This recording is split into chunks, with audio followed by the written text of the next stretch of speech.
Sejak kecil dia sudah menghilang. Bapak minta kalian mencari dia ya.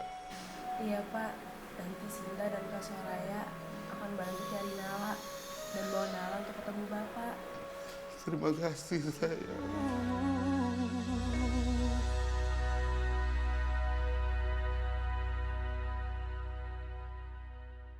Cinta dan pengorbanan bagaikan dua sisi mata uang yang saling mengisi satu sama lain. Pengorbanan tanpa cinta akan menjadi sia-sia.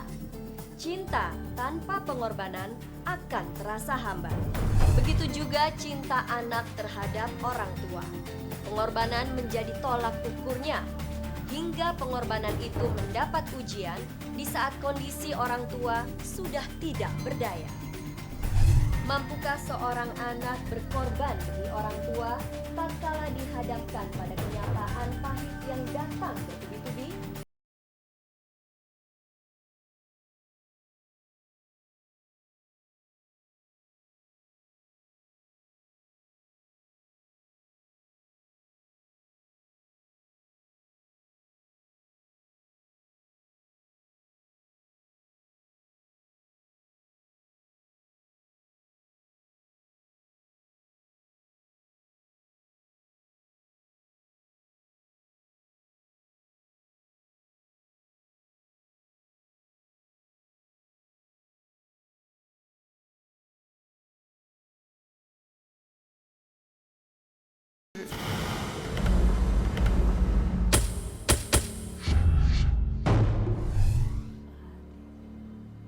Adik kalian bernama Nala Andini. Sejak kecil dia sudah menghilang. Bapak minta kalian mencari dia ya. Iya Pak, nanti Sinta dan Kak Soraya akan bantu cari Nala dan bawa Nala untuk ketemu Bapak. Terima kasih sayang. Bapak nggak usah terlalu mikirin itu Pak, tenang aja Pak. Iya Pak, kita pasti cari Nala. Bapak tenang ya.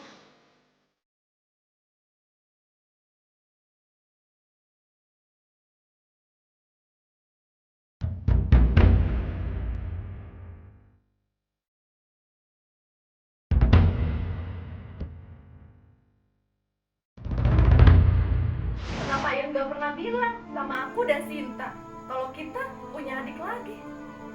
Aku nggak mau punya adik lagi. Hidup.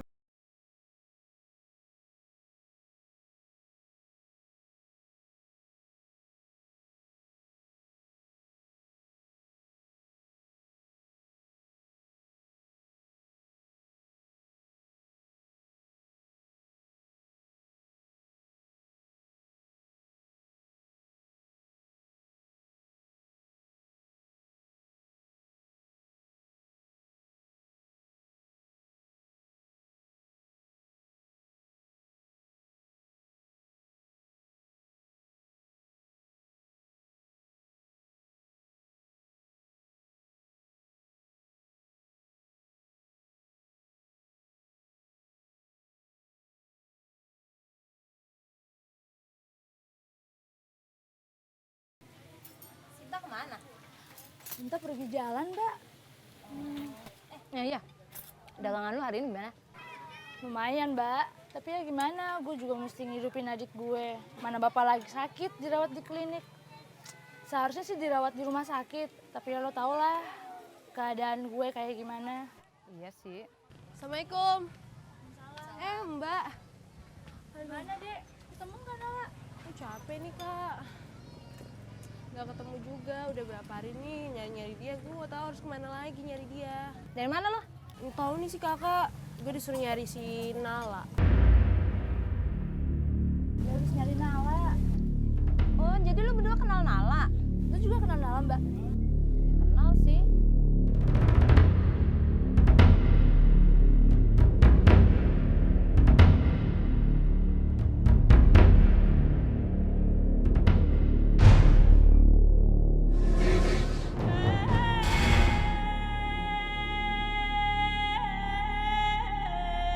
Oh, jadi lu berdua kenal Nala?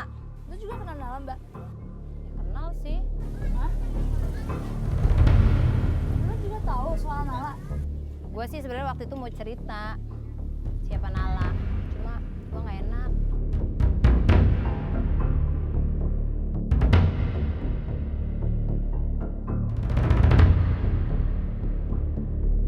Terus kakak tahu di mana dia tinggal? Iya ya gue tahu. Sekarang gini aja, kalau lu pada tahu rumah Nala di mana, ntar gue anterin. Iya kak. Yaudah, Neng, sekarang kita berangkat ke Pasundan. Ayo. Bang Ujang, titip warung ya. Oh, Neng.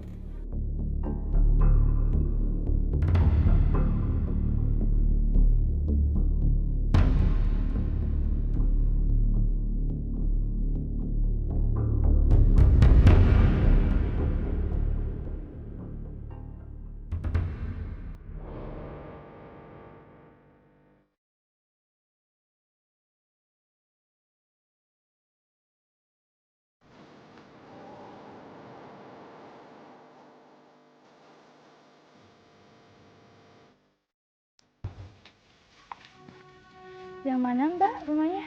Itu yang nomor 2 dari sini. Oh, yang di tengah dong, Mbak. Iya. Oh, ya udah, makasih ya Mbak udah nganterin kita. Ya, mari saya tinggal ya.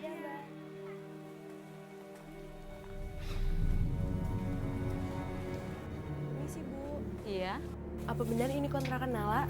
iya dulu sih ini kontrakannya Nala, tapi sekarang udah enggak. Lah, terus sekarang Nala tinggal di mana, Bu? Nggak tahu deh. Emang Ibu udah nggak tahu dia di mana tinggal? Iya, dulu sih dia tinggal di sini, tapi semenjak dia kumpul kebo, dia diusir dari warga sini.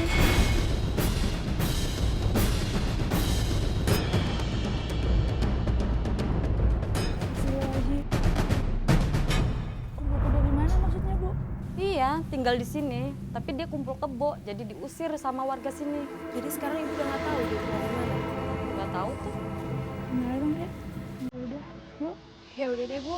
Makasih ya. Iya.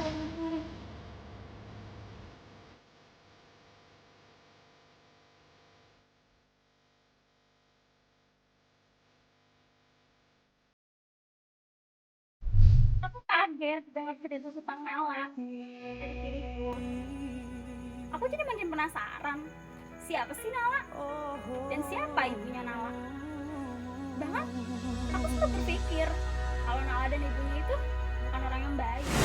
Antusiasme Sinta untuk mencari keberadaan adiknya dihadapkan dengan kenyataan yang sulit diterima oleh telinga. Harapan pun mulai tercampur aduk dengan sejuta pertanyaan yang harus diungkap oleh Sinta. Lantas, apakah kenyataan itu membuat Sinta memutuskan untuk berhenti mencari keberadaan Nala? Please, Kak. Bantuin Sinta cari Nala. Pokoknya nggak ada yang namanya nyari Nala lagi. Tapi, Kak, ini permintaan Bapak. Demi Bapak, Kak. Dek, kamu nggak dengar apa kata ibu kontrakan tadi? Nala itu siapa? Ibunya itu siapa? Kita kan nggak tahu. Kamu tahu dulu kehidupan kita kayak gimana. Kita tuh cukup, Dek. Sekarang kakak mesti buka warung buat tulang punggung keluarga kita. Apalagi mereka harus hidup dengan kita. Bakal jadi beban buat kakak, Dek. Tapi, Kak, permintaan Bapak, Kak. Demi Bapak. Pokoknya kakak nggak mau tahu. Di keluarga ini cuma ada kita berdua, nggak ada orang lain. Please, Kak. Bantuin Cinta. Kak. Halo? Halo, dengan Sinta. Iya, Bu? Maaf Ibu Sinta, harap segera ke klinik karena kondisi Bapak Heru memburuk. Baik, Bu. Baik, kami segera ke sana, Bu. Siapa, Kak? Ayo, Dek. Kita tutup warungnya. Kita harus segera ke rumah sakit, Dek. Penting, Dek. Kak Soraya bikin aku kecewa karena dia nggak mau lagi nurusin mencari Nala. Padahal omongan tetangganya tentang Nala belum tentu semuanya benar. Ya, kalaupun benar, buat aku, keinginan ayah itu harus tetap dipenuhi. Bapak. Pak. Bangun, Pak. Bapak. Bapak kenapa?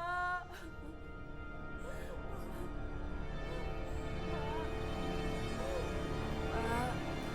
Sinta janji. Sinta bakal bawa Nala ke sini. Sesuai sama permintaan Bapak.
Silakan nih Pak.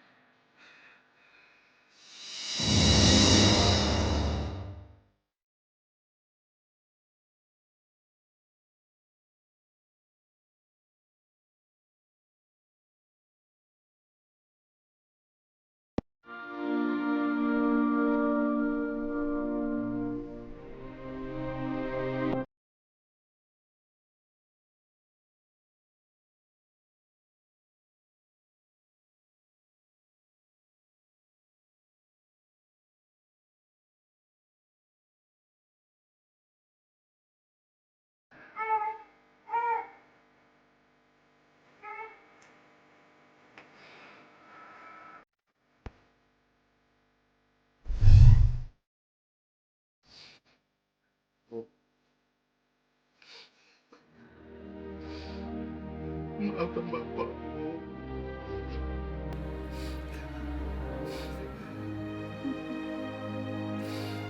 Maafkan Bapak, Bu.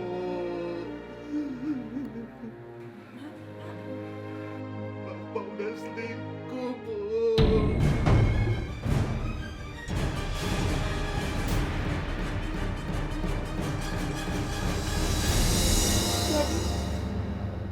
Ini anak Bapak.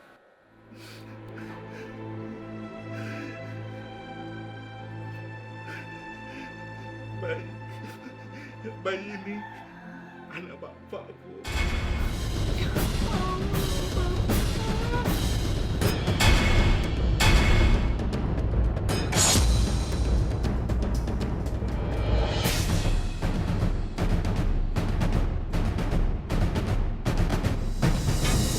Bagaimana Bu Nur Hayati merawat Nala dengan sepenuh kasih sayang, seolah Nala anak kandungnya sendiri. Bahkan Bu Nur Hayati melupakan dosa-dosa Heru dahulu. Tapi sayang, ibu kandung Nala datang dan mengambil kembali Nala, hingga terjadi malapetaka.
Karena kakak saya sendiri meninggal dengan tragis. Heru sudah dimaafkan. Namun, Nur Hayati lah yang kena getah. Ketika ketulusan itu direnggut, maka pengorbanan akan dilakukan untuk mempertahankannya, termasuk jika nyawa menjadi taruhannya. Apakah Ibunda Sinta melakukan pengorbanan? Atau ia hanyalah korban dari dosa yang dilakukan oleh suaminya? Aku gak nyangka ya setega ini sama aku. Selama ini ayah cerita kalau ibu meninggal gara-gara sakit. Tapi ternyata yang aku dengar sekarang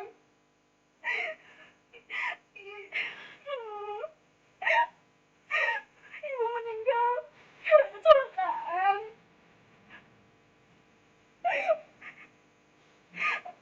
Tapi aku sayang sama ayah. Dan aku bakal berusaha bujuk kasar ayah untuk terus mencari Nala. Bawa Nala di hadapan ayah agar ayah cepat sembuh.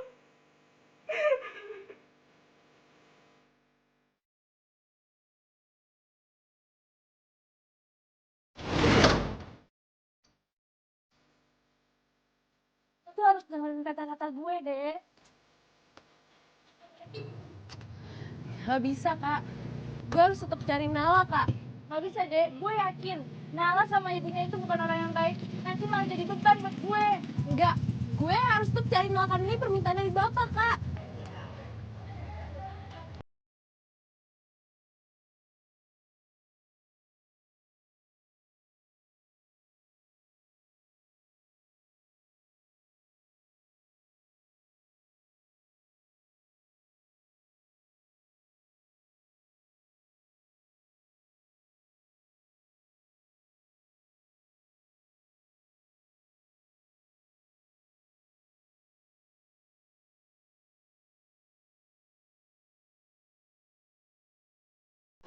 Iya. Salon mana?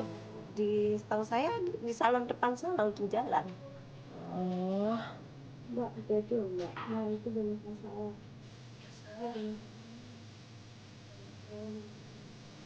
Jadi sekarang dia udah tinggal di sini ya, Bu? Enggak. Ya udah deh, Bu. Terima kasih ya. Permisi dulu, Bu. Oh ya, hati-hati ya, Bu. Udah malam. Iya, Bu.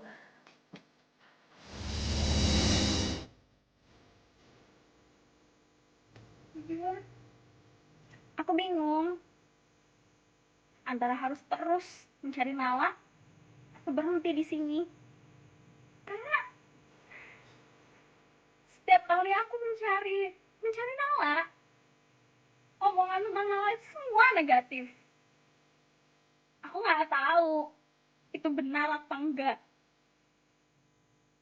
Tapi buat aku sekarang, aku harus terus tetap tegar dan berusaha buat mempertemukan Nala dengan ayah.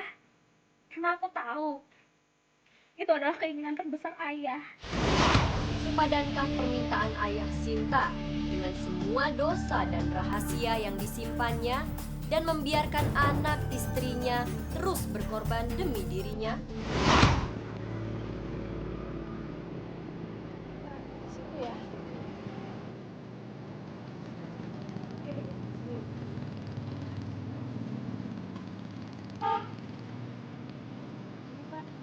Makasih ya, Kak.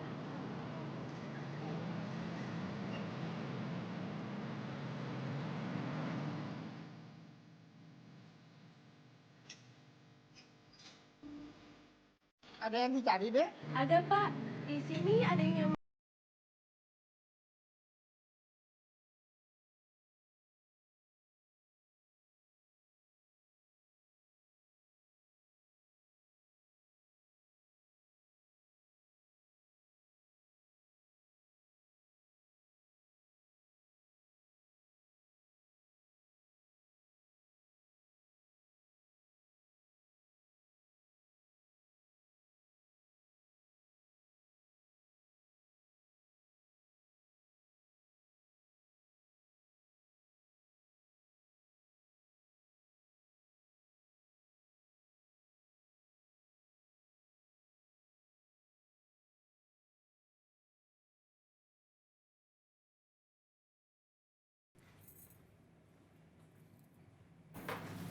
Ada yang nyariin lo.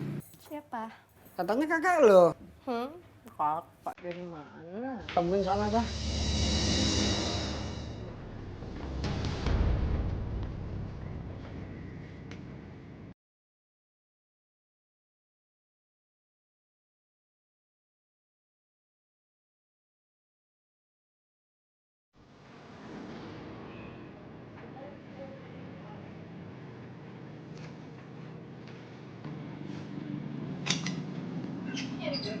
Iya, lo Nala kan? Iya, udah. Sebentar. Gue kakak lo. Apa?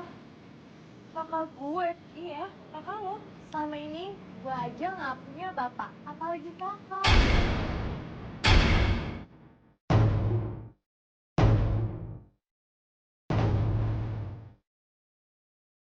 Apa, Nal? Satu bapak apaan sih? Selama ini dalam hidup gue gak punya bapak, ngerti lo? Ya udah, sekarang gini aja. Gue kasih alamat kliniknya dan lo datang. Gue harap lo datang, tapi terserah lo. Nala! Dia itu bapak lo. Kalau bukan karena permintaan bapak, gue juga mau ketemu sama lo, anak haram. Apa? Lo bilang gue anak haram? Berarti lo juga. Asal lo tau ya, lo harus terima apa yang terjadi. Karena lo tuh yang sebenarnya anak haram, bukan gue. Gue tuh tahu sebenarnya dari nyokap gue.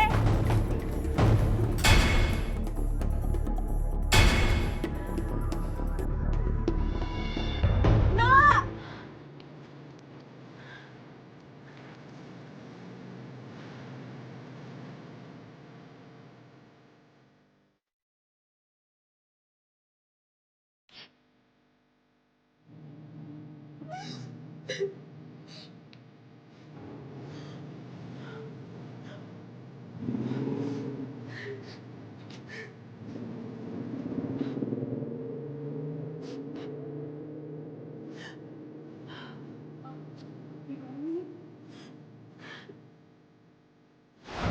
Kata yang ada di otak aku sekarang, aku bukan anak haram. Aku marah. Aku marah. Ya aku gak tahu harus marah sama siapa. Aku gak sepantasnya marah sama orang tua aku. Gak bisa. Tapi aku harus tetap tegar. Dan sekarang yang hanya aku pikirkan hanya satu, yaitu Bilani. Sakit hati yang dirasakan oleh seseorang tak akan mudah dirubah begitu saja. Itulah yang dirasakan oleh Nala saat mendengar permintaan ayahnya yang sedang sakit. Tetapi siapa yang tahu tentang perasaan seseorang? Bagi Nala, perasaan ayahnya saat ini tidaklah penting dibanding keberadaan ayahnya yang tak pernah ia lihat sejak bayi. Di lain pihak, kembali Sinta ragu melakukan pengorbanan demi ayahnya.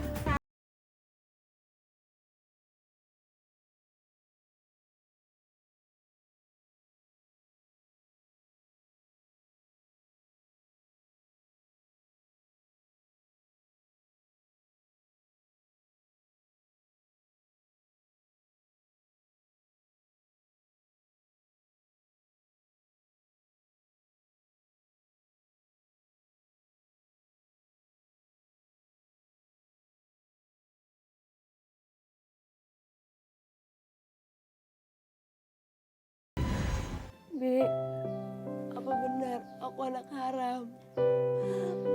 Tolong Bibi ceritain semuanya sama aku, Bi. Aku mau tahu semuanya, Bi. Sebenarnya ibu kamu itu istri kedua dari bapakmu. Maksud Bibi? Ibu Soraya lah yang membantu persalinan melahirkan kamu. Ya aku nggak ngerti, Bi. Berarti aku anak haram juga dong, Bi.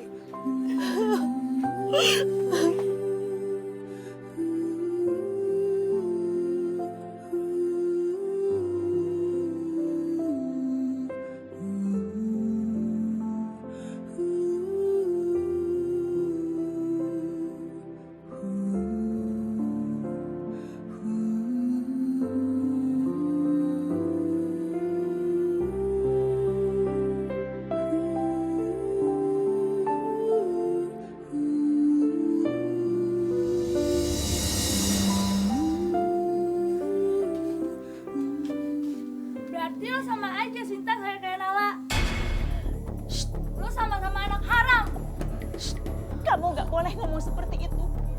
Kamu tidak pantas ngomong seperti itu sama adik kamu. Tidak ada satupun di antara kalian yang bukan anak haram.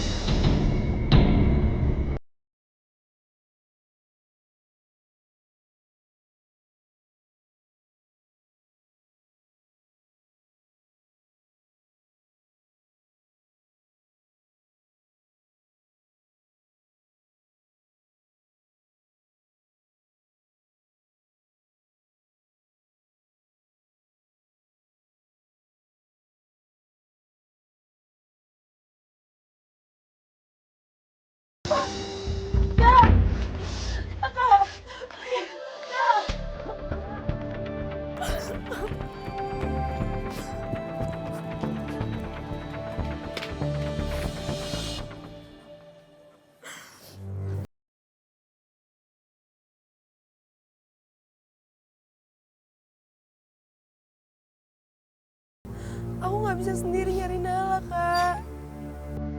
Kak, ingat Bapak, Kak.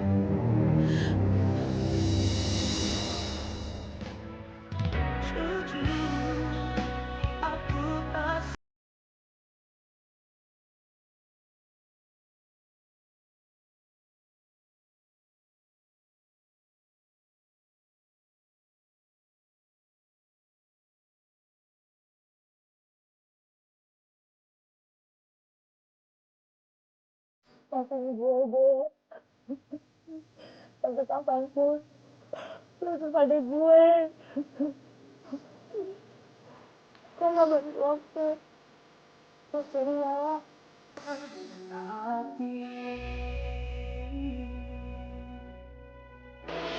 Sungguh tak mudah menerima kenyataan bagi Sinta dan Soraya. Setelah perasaan mereka silih berganti dipermainkan antara harapan dan kenyataan pahit. Mereka hanya bisa berpasrah dan juga menerima kenyataan yang ada agar satu-satu tujuan utama mereka untuk menyelamatkan sang ayah bisa terwujud. Mereka telah bersatu. Namun apakah mereka bisa menghadirkan Nala ke hadapan ayahnya yang sedang sakit? Jangan kemana-mana, tetap di Butuh Mata Ketiga.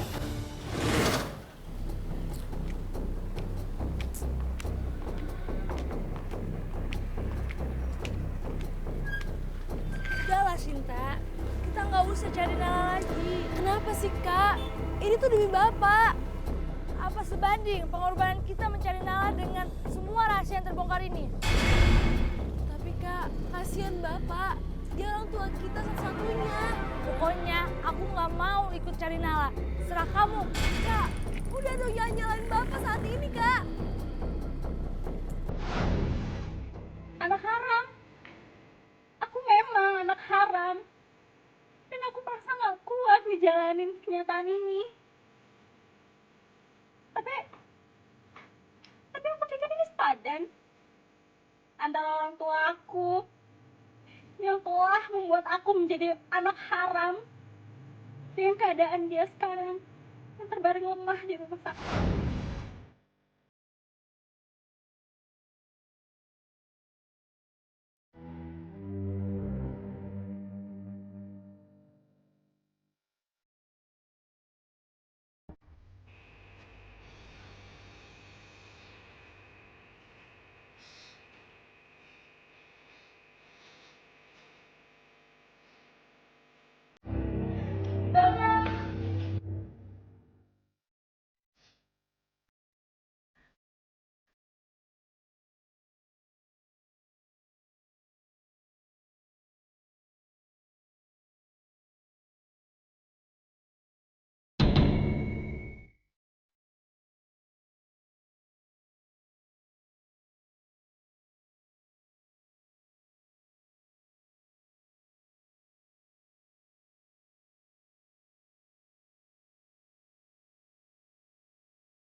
Jaga ya.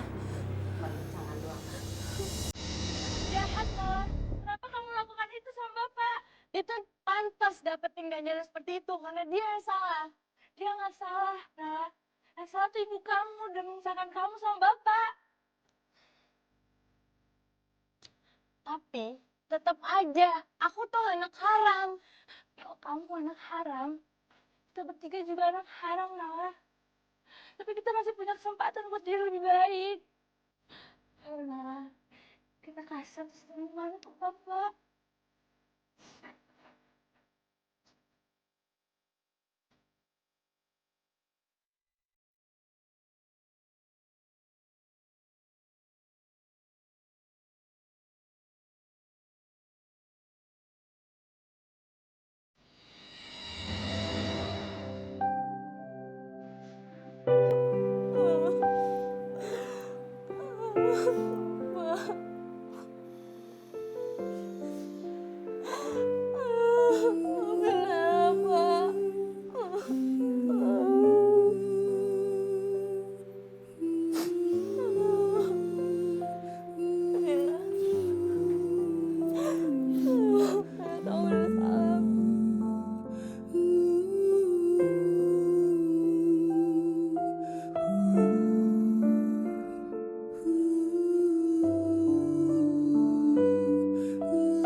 Anak adalah titipan dari Yang Maha Kuasa.